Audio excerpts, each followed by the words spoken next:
I'm Shannon, and welcome to our first episode, maybe. One of our first episodes. Yes. Our first recording, let's say. Yes, we're in the studio. It's cozy. It's fall. It's a little stifling, but that's okay. It's an old house-ish, relatively. Not old enough to be interesting, though. No, you don't have, there's no ghosts singing Shakura around here. There's no 2007 ghost. I can't wait. Right? I'm going to be 90, and then I'm going to be there's going to be a spooky voice that's like, Shakira, Shakira. Yeah, and I'll be right? like, if that happened to me. Okay, it's on the record now, but if I go out early, hopefully not. If I go out please early. know that I'm going to come back and haunt people I'm fine with by that. sneaking up behind them at really inopportune moments. You're about to make a big presentation. You're about to go on a date. You're about to get married. And I'm just going to be there. About to get married, the bigger one. Whispering behind you. It's Britney, bitch. I don't see how that can't pump you up, though. I mean, but I don't know. Especially, though, I guess, when you eventually become a ghost, because let's just assume that it happens, because we know that it's gonna happen. But if you become... Ooh! And this is our introduction of... I'm a diabetic. And you know what's not a conspiracy? Insulin prices. That's just robbery. Anyway. When we do become ghosts, Mm-hmm. I feel like there has to be something that we would know that no one else would, so that the context would be lost in the 40 years when we're ghosts. So I feel like maybe Britney bitch would be one of those things.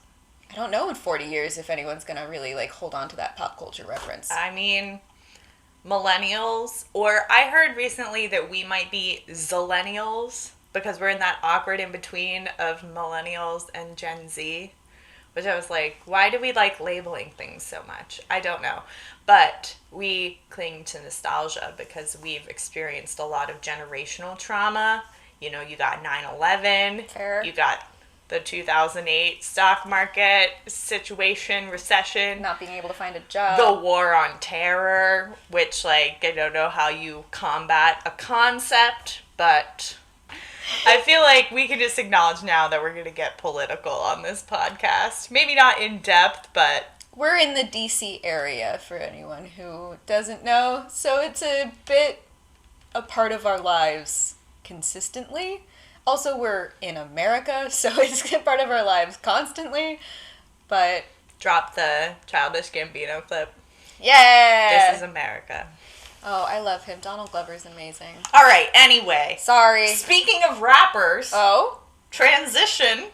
Oh? Today, I'm going to talk to you about Tupac. Oh, okay. I have never actually looked into this case at all. So Nor have I'm I. very excited.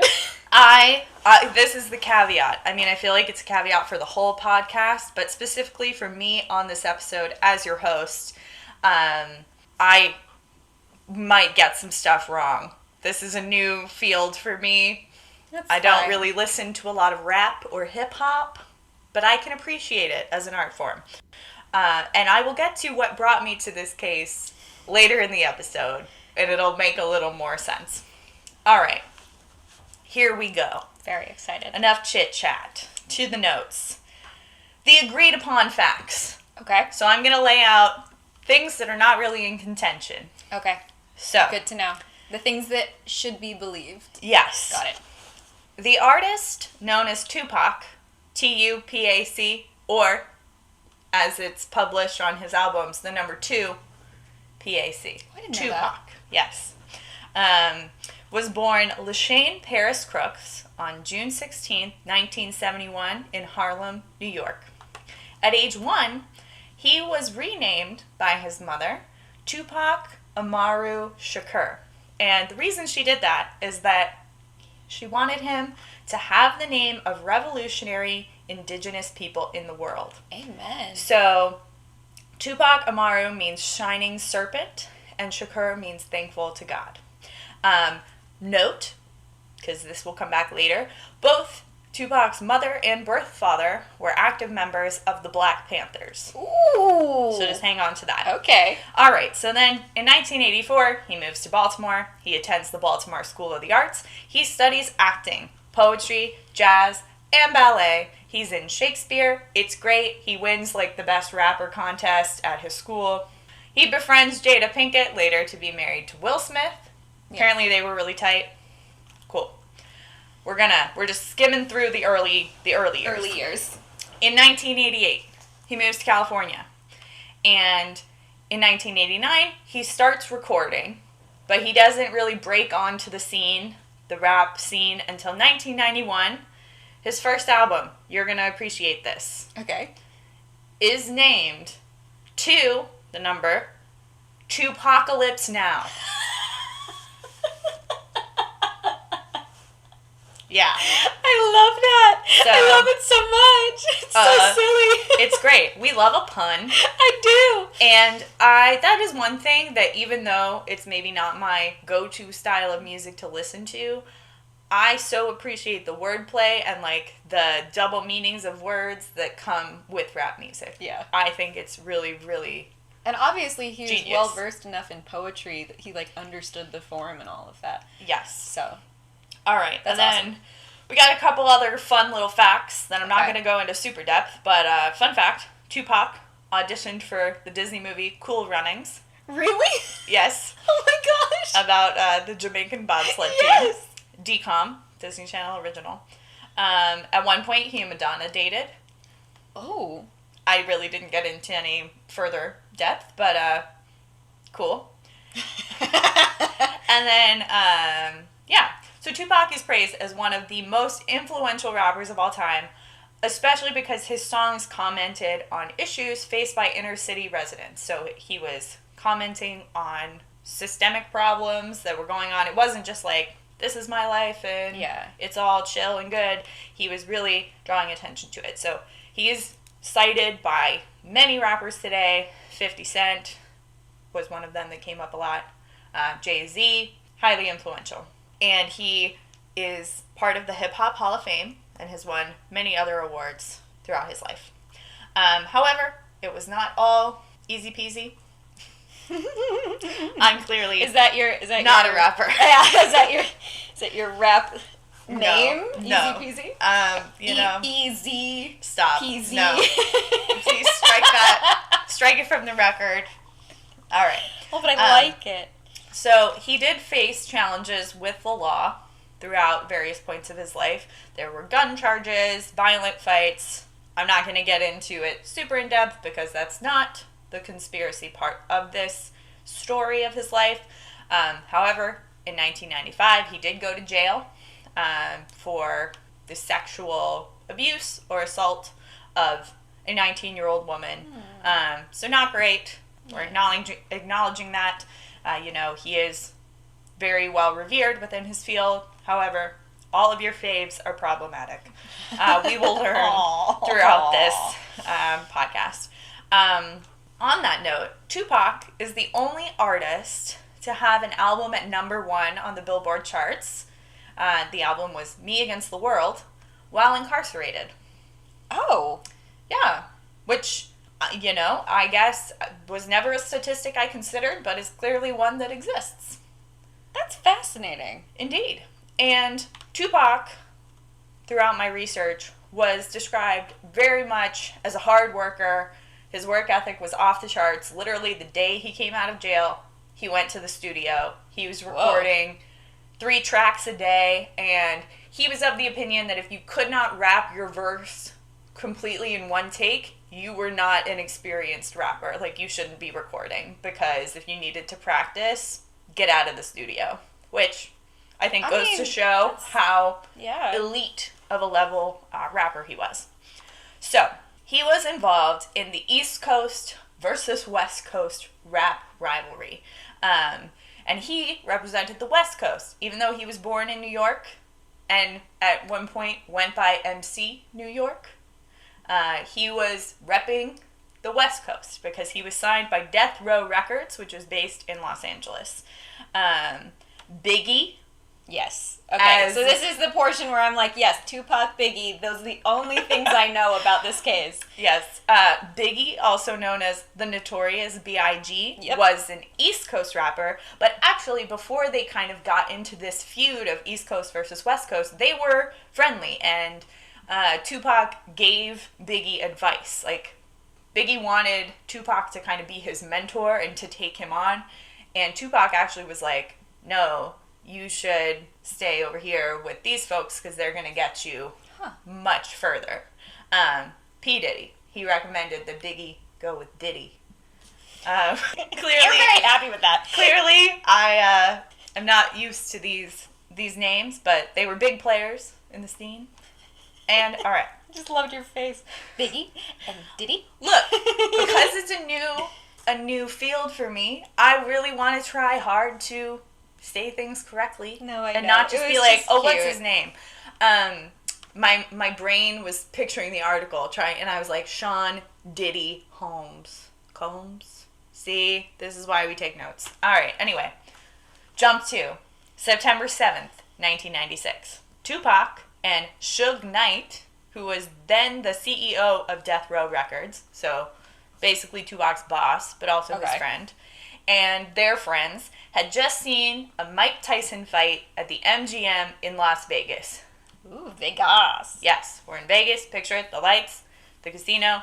Mike Tyson, very famous fighter, top of his game as well. In the lobby, they get into a fist fight with an alleged Crips member, Orlando Anderson. Ruh-roh. But, eventually the fight breaks up. They leave the MGM, and they start driving toward a club where Tupac has a gig. Just, we got into a scuffle. Moving on. At a stoplight, a white Cadillac pulls up next to their vehicle. Tupac's in the passenger seat. Suge Knight is driving. An unknown shooter fires 14 shots into the car. Wow. Drives off. That's a lot. If you're trying to get a job done, I guess you overkill. Really want to, like shooting a fly with a cannonball? Well, that's a metaphor for it, isn't it? All right. Despite Am I interrupting you too much? No, you're fine. Despite there being 14 shots, Tupac is shot 4 times. I mean, obviously that's more than preferred, but considering he was in the passenger side, and so he's shot twice in the chest, once in the arm, once in the thigh. And one of those bullets pierces his right lung. Ooh. So he's taken to the nearby hospital in Vegas, and several days later, on September 13th, 1996, at 4:03 p.m., Tupac is pronounced dead. Okay. And the official cause of death was listed as respiratory failure leading to cardiac arrest. So, one of those bullets went in his lung. They did everything they could. Unfortunately, he passes away. And now, conspiracy. So, who killed Tupac? I don't know. The prime suspect is Orlando Anderson, who's that guy that they got into the fight with at the MGM lobby. Okay. So, the prior insult of a fight, and many people view it likely as a retaliatory gang hit. Okay. So, he was insulted by Tupac and Suge Knight, so he and his gang members supposedly came after them. However, he was never charged, and later he was killed in an unrelated gang shooting. So even if it was him, he didn't have the opportunity to confess or offer any insight on that. So that would be, in my mind, the most easy A to B to C. Yeah, there's probably the most logical of the conclusions you could come to. Yes. Next candidate that is suggested by many people is Notorious B.I.G., Biggie. Okay. Because they were East Coast versus West Coast rivals. They were both very popular. Maybe there's some jealousy involved. The two of them, Biggie and Tupac, had exchanged songs mocking each other. Biggie released a song kind of making fun of Tupac's arrests for gun charges in previous years. Tupac came back with a song that insinuated that he'd slept with Biggie's wife. Oh! Yeah. Did he? I don't know. Oh, okay. I mean, I don't know. But obviously there were some feelings about that. However, Biggie was killed 6 months after Tupac in an as-of-yet unsolved drive-by shooting in L.A. Okay. So both of them... Drive-by shootings. Unsolved, technically unsolved, drive-by shootings. Which is, like, obviously terrible in any case, anytime a life is lost, but especially to the genre of rap music, you know? And the fact that they were rivals? Yeah. It's a little interesting. It feels very, like, Shakespearean to me. Yeah. You know, the downfall of two massive, you know, it, like, to put it in slightly more ridiculous terms, but imagine in the 90s if Britney and Christina both died mysteriously. Yeah. You know? Like, okay, yeah. Anyway, that was aside. That was an aside. That was Shannon making sure that I fully understood the concept that we were going with. I was trying to make it relatable. You know, that they were both in the same genre. They were both, like, idols in their field. All right. The next contender is that Suge Knight is the one behind the killing of Tupac.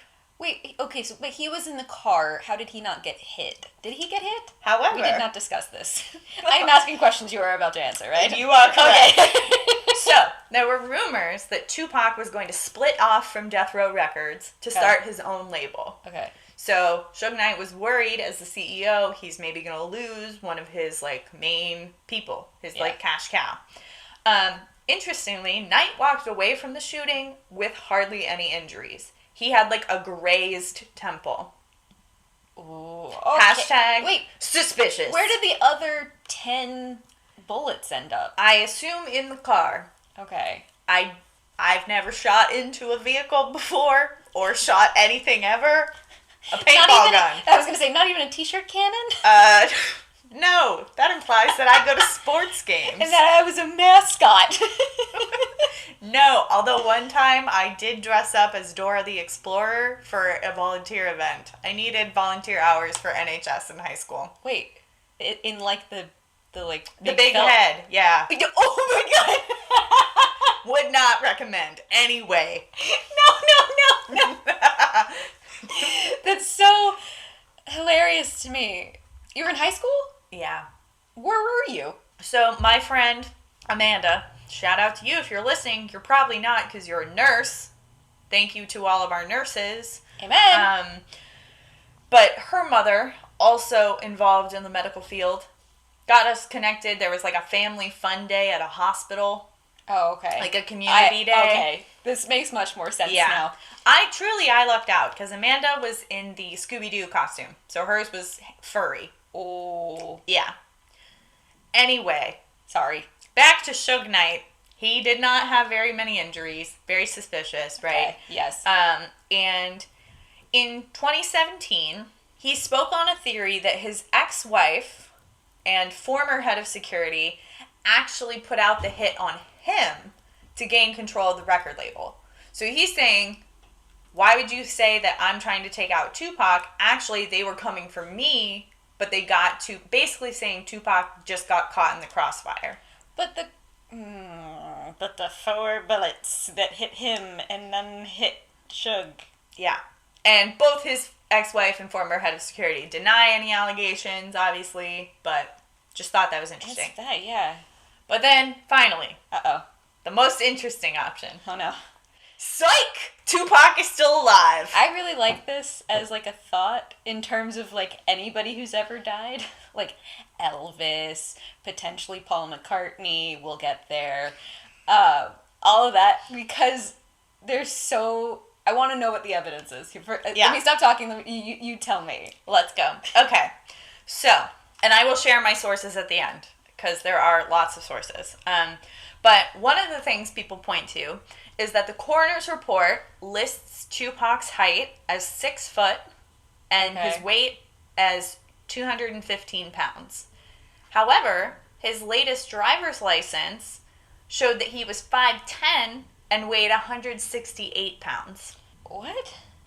So, unless he magically grew 2 inches and was really bulking up at the gym... When was the driver's license? It did not indicate a date. Oh, ooh. But suspicious. And then neither of us really like autopsy photos, so I'm not going to show Emma anything. Thank you. If you're listening and you're curious, you can find this on the internet. But if you look at the autopsy photo, Tupac really looked up to Machiavelli, like the Italian author of The Prince. Yes. So he had his alter ego, his alter ego, Machiavelli. He had a tattoo of this alter ego. It wasn't an eagle. I don't believe so. It might have been. I really should have written it down, but I really didn't want to look at the picture for very much longer. But basically, he had a tattoo on his neck related to this alter ego. And in the autopsy photo, that tattoo is missing. Huh? How do you miss a tattoo? How long have you had the tattoo? I don't know. No clue? Sorry. These are questions that Shannon has no answer to. I'm sorry. But suspicious. Yeah. Right? Like, you can't just get rid of it unless he drew it on in Sharpie every single morning. I don't think so. Right? Like, no. Also, one level deeper, Machiavelli, the Italian one, faked his own death. Which further lends evidence to folks who think that Tupac is still alive. Like, what a long con, right? Yo, dude, I love this. Y'all, you can't see her face, but she's freaking out. I'm very happy about this. Also, in the autopsy photo, both Tupac's head and his face are shaved. He'd been in the hospital for 6 days. Why would they bother to shave him before the autopsy? Before the funeral, I can understand. But before the autopsy. I wonder if, because during an autopsy, they end up having to peel back your face in order to get to your brain. Sorry, weird things that Emma knows. And in order to do that, you don't necessarily have to shave anything. But my assumption is that, like, if you are wanting to get, like, a cleaner cut or something, maybe you would. But maybe it's easier. Yeah. That's the only possible thing. I am not an autopsy technician. I'm not a medical examiner. If you I have know no clue. anything, please Seriously. write in. But otherwise, I can't imagine why you would do that. But yeah, I think, like, this is one of those examples, like, hearing you talk about that I feel that there is likely a logical explanation. Yeah. I mean, at least like, for somebody's, like, oversight. When you are in conspiracy mode, every little thing is part of your evidence. So I feel like that's one example of that. All right. Next, some people indicate the fact that Tupac's mother, when speaking to the press about her son, her word choice was that her son, quote, chose to leave quietly. Huh? Rather than he passed away or moved on to the next plane or anything like that. So some people are like, maybe she knows something. Maybe she was like, I'm not lying. He chose to leave quietly. That's not his dead body. That's a very weird choice of words for someone dying. I can imagine, like, if it is that he actually passed away, as a grieving mother, maybe it's like a balm to say he chose to leave quietly in, like, a sense of, he's gone now, he's in a better place, kind of, like, language. But the key word for me is choosing. Like, he chose. Right. That's a little... Right. Exactly. Sound effects. Not words. Sound effects. Yeah. So Suge Knight, friend and CEO... Back to this dude. Cites a conversation that he had with Tupac. They were on vacation in Maui. Ooh. Shortly before the shooting. Saying that Tupac talked about faking his own death. I don't know how much I believe anything Suge says, but sure, let's keep going. Fair, yes. Although I think from my interpretation of the article, of the quote from Suge Knight, that maybe it was more of an artistic sort of thing. Like, Tupac was talking about, like, wearing all white. I'm picturing sort of a music video sort of thing. Maybe he was trying to rebrand himself in the way that other artists had beforehand. Like, maybe he was no longer going to go by Tupac. He was going to do something else. Huh. But maybe after the fact, Suge Knight is now framing it as like, no, he wanted to literally fake his death. Huh. And Suge Knight's son says that he thinks the rapper, Tupac, lives in Malaysia with the help of the Illuminati. Yo! Everybody at home, take a shot and or mark your bingo board for this episode. Seriously. Illuminati. Right. Yes. He didn't offer any evidence as to why he thinks that, but... And this is Suge Knight's kid? Yes. Correct. That's a little... Like, who asked you? Right? It's a little like, all right, dude, sit down. Just sit. Okay, You're rocking the boat. Please don't. All right. That's so funny. So, Tupac's former bodyguard, Michael Nice? I think it's Nice. How's it spelled? Like nice. Oh, okay. Well, then... Yeah. Not niece or anything. He's also... I was a little surprised, and maybe this is just my own biases, but he's like a bald white English dude. Oh. So like Michael Nice. Oh God. That was good. Thanks. Welcome. So he claims that the Black Panthers... Oh, we back. Mm-hmm. Got it. Helped Tupac escape the Vegas hospital and flee the country, and that he was smuggled into Cuba with the help of Fidel Castro. There's a lot going on there. Yep. And then, all right. Let's calm down. Let's calm down after all this. Oh no. And get ready. We're not calming. Oh, never mind. We're going even to another level of insanity. Deeper. In December 2018, this bodyguard, Nice, was reported dead days before releasing evidence to show how Tupac faked his death. But he was so nice. Thank you. Wait, so he had evidence... So as his former bodyguard, he claims that he knows how Tupac faked his death, and he was going to announce it to the world. But days before that he announces it, he is pronounced dead. This is why you don't tell people what you're about to do. You just do it. Truly. And there are newspaper headlines talking about how Tupac's former bodyguard is dead. In 2018. Yes. I do not remember this. Nor do I. But that doesn't mean it didn't happen. Yeah, it does not mean that. In December 2019... Oh, dude. Michael Nice, the supposedly dead bodyguard of supposedly dead Tupac, posts a YouTube video explaining that he had to fake his own death to show that it could be done and to lend credence to his claims of Tupac's faked death. Whoa. So he genuinely did it. He genuinely faked his own death? Yes. And apparently none of his family knew about it.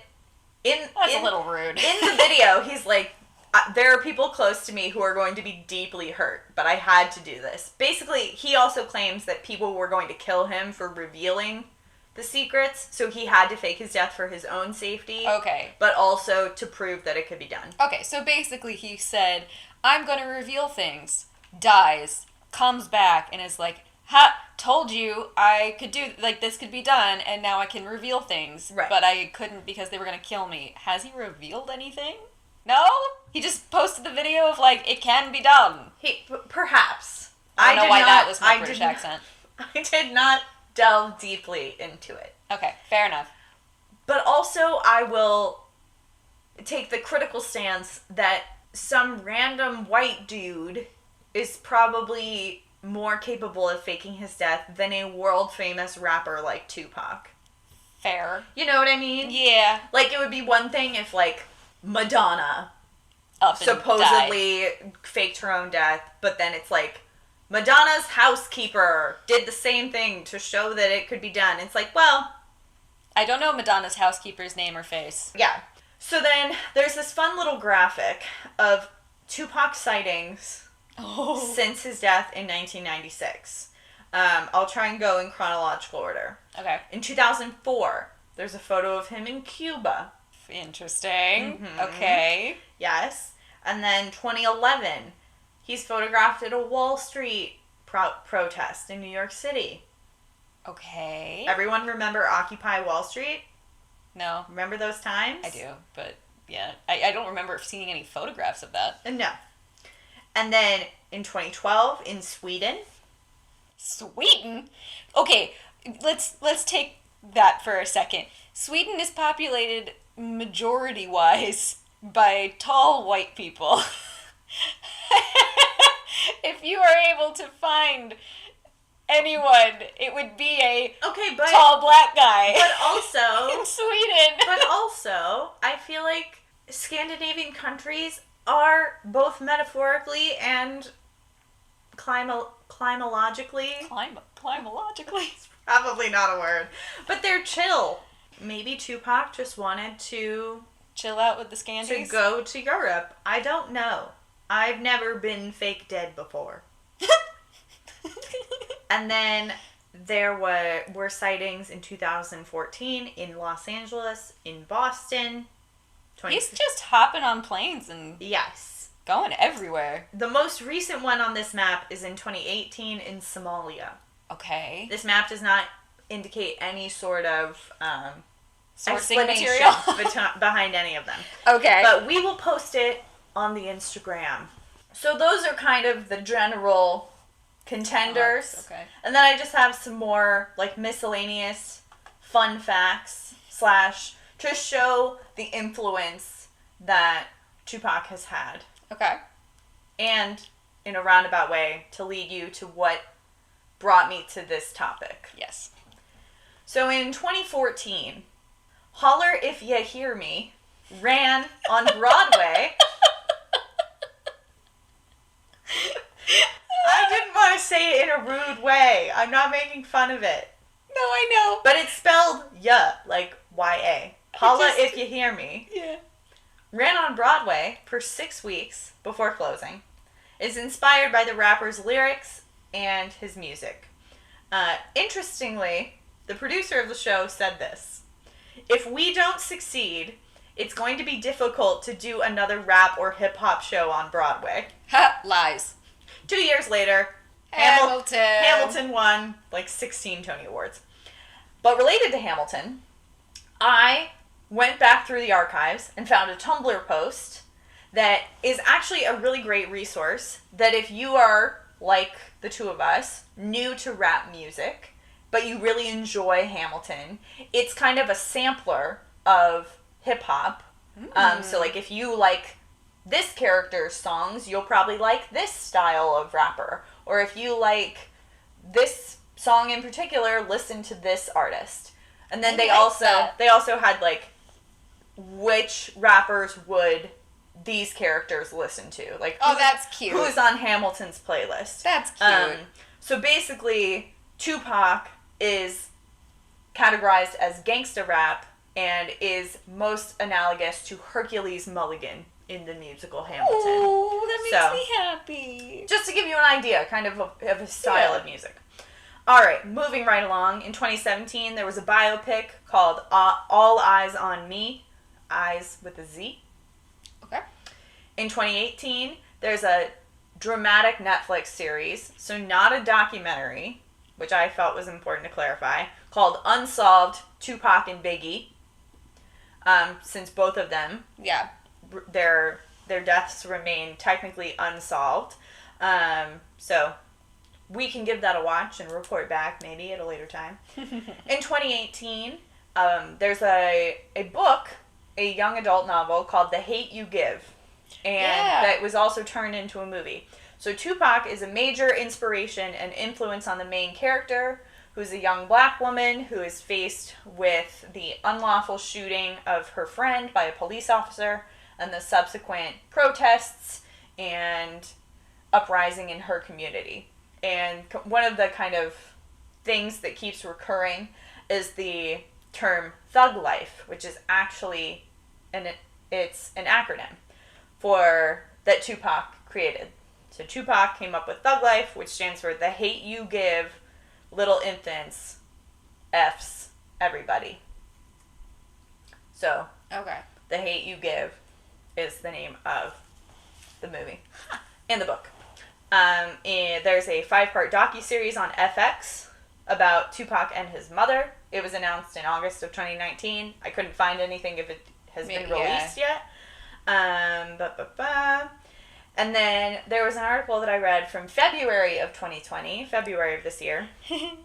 And it's for a new film by Rick Boss titled Tupac, The Great Escape from UMC.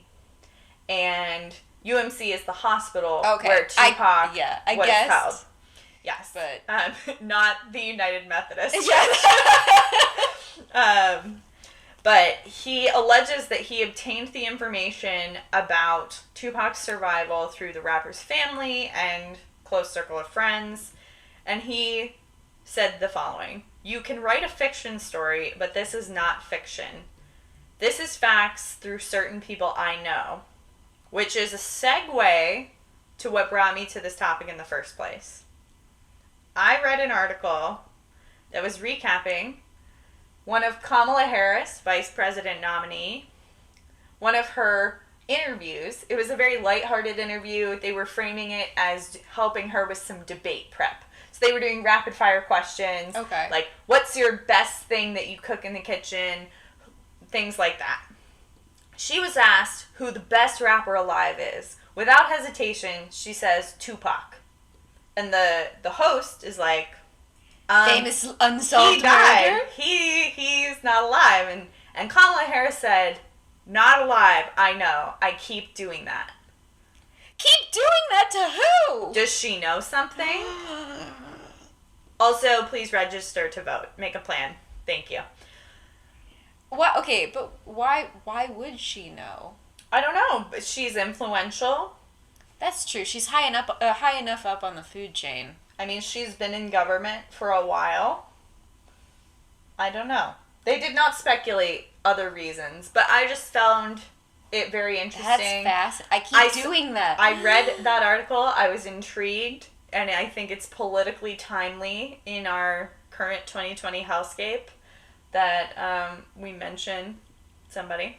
So, here are my final thoughts. Okay. Part of me really wants to believe it's true.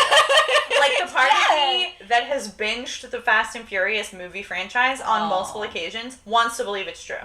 Like, faking your own death is a thing that happens remarkably frequently in that franchise. We can get into it at another time. But that's the main thing. However, I have some questions. Let's assume it's true. That somewhere Tupac is off living his best life, pretending to be dead. Why would his former bodyguard out him now? Like, for personal gain, through notoriety. Also, I watched his video. It's like 12 minutes long. And he just seems super weird and cryptic and shady, which I guess if this was really true and this was like your business or your lived experience, that it would be very odd and weird to disclose. But like, if you were trusted enough to help him fake his death, what has happened? Is it a money thing? Like, yeah. Is he dead now? Right? Like, but I feel like it wouldn't be a money thing because Tupac, I believe, I didn't write down this fact, but Tupac, I believe, has released more albums posthumously than he did when he was alive. And they've all done very well. Like, many, if not all, of his records have gone platinum. Are they all from Death Row Records? Do you know? I assume so. Because he going back to his work ethic, he was recording 3 tracks a day. Reminder. Diabetes. But, he was recording so much that there was all this material available. So I feel like if it was a matter of he's been paid to keep quiet, it's not as if the money has dried up. Yeah. And if it's been so secret, it's not like there's another entity or gang or secret organization that would be trying to pay him to, you know what I mean? Like, other than becoming famous as Tupac's former bodyguard who knows some stuff about his death, what's the point? Yeah. And then I have another question, but there are two kind of ideas. If there was a body swap, there are two presented theories of when it happened. Either it happened in the hospital after Tupac himself had been shot, which goes along with the autopsy discrepancies in the photos. Some people argue, and there's some very, very grainy footage from the MGM lobby of the fight. They argue that you can see Tupac's body double in the footage. Like, Tupac jumps out of the frame, and when his leg is still in the frame, you see a man wearing the same thing that looks very similar to Tupac walk into the frame, and that body double got in the car and got shot. I would argue that the swap at the hospital makes more sense because, one, how do you know there's going to be a shooting? Yeah. Unless you plan literally the only way would be if Tupac had planned the shooting and then would know he needed a double. Yeah. Right? Because if Suge Knight knew about it, the only reason he has to put that hit is to take out Tupac, so why would he cover with the double? Yeah. But let's assume that they did swap pre-shooting. Okay. Here's my question. If Tupac is alive and somehow comes back into the public eye, would he face any charges for, like, allowing a body double to get shot in his place? You know what I mean? If he knew that the shooting was going to take place. Right. But yeah. then I guess we wouldn't know if the, you know, is it a security guard, Secret Service sort of thing where, like, the body double knew that there was risk and he still was willing to do it? Or was it just some unsuspecting guy that Tupac looked like, you know? Like, it all just seems a little weird, but... And the video thing of, like, him out of frame and then someone else coming into frame, that's just the video. Like, wouldn't someone in the lobby be like, no, there were two dudes that were dressed exactly like each other right. during a fight. Also, you guys, you can go find the footage online. I wouldn't recommend it because it's from 1996. It's incredibly grainy. I had to watch it multiple times and I still could barely understand what people were trying to claim was shown in the video. Okay, yeah. So that one makes no sense to me. If anything, I would argue that the hospital swap makes more sense. Yeah, I mean, it has to. And that's all I've got about, is Tupac alive? Yes. Kamala Harris has confirmed it. I mean, maybe when she enters office, I'm going to say when, not if, I'm manifesting, she can shine some light on the situation. And then, just to be formal, and because I am terrified of plagiarism, because my liberal arts education and honor code have made me scared, here are some sources. I've got 2 articles from the Rolling Stone. There's an article on The Medium by Lisa Marie Fuca. I'm not sure how to pronounce it, but you can look it up. CBS News, 40 Facts You Didn't Know About Tupac. And there's a website called NME, which is about the bodyguard, Michael Nice. And all the videos are, like, on YouTube. Yes. You can find them on YouTube, and I believe we can link things in the show notes as well. Yeah. And then for any photos that are going to be posted, you can find them on our Instagram at This Podcast Doesn't Exist, all one word, because we can't shorten it any smaller than that. I mean, we could, but we like continuity. Yeah. But there's no apostrophe. Yeah. Because the handle wouldn't allow handles.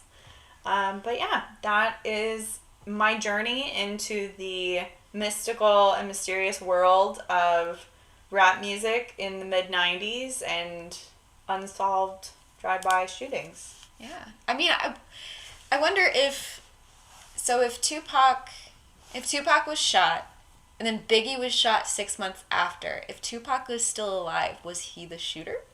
Dun, dun, dun. Wow, I don't know. I wonder, was the rivalry that strong that it would have... Because I wonder how much the rivalry was, like, for media attention, for, like, songs to be... Right. Like, for records to be sold, rather than, like... Because my assumption is that Tupac didn't really sleep with Biggie's wife, but I don't know, because I wasn't there. But, like... I genuinely don't know how large of a rivalry it could have been that one would have wanted to kill the other. Yeah.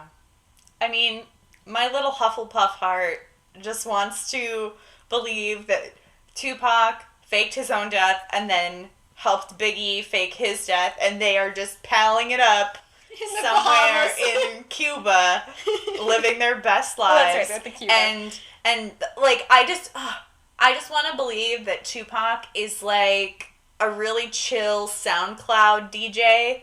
You know, that he has like a web following, but he's not major because he's purposely keeping himself under the radar. But, you know, nowadays with the internet, like, anybody can make music anywhere. I just want to believe that he's still, like, putting out music. On SoundCloud. I mean, I don't know. Well, thank you. You're welcome. That's one I've never explored. It was never one that caught my eye, but I thoroughly enjoyed that. And now you have an opinion. Yeah, I do. Well, whenever we're allowed to have parties again. But if Tupac ever comes up, I hope you learned something today that you can share. I will say, one of the main reasons this podcast was started is because one of my very favorite cocktail party questions, because I hate small talk, was what is your favorite conspiracy? And it only genuinely worked on like 2 or 3 people in terms of actually generating a conversation. So the fact that we can talk about this is really nice, because I hate small talk. And whenever I'm in a party situation, I feel like I want to talk about weird unknown things so that both of us are like uncomfortable, but I like learning shit. And this was fun.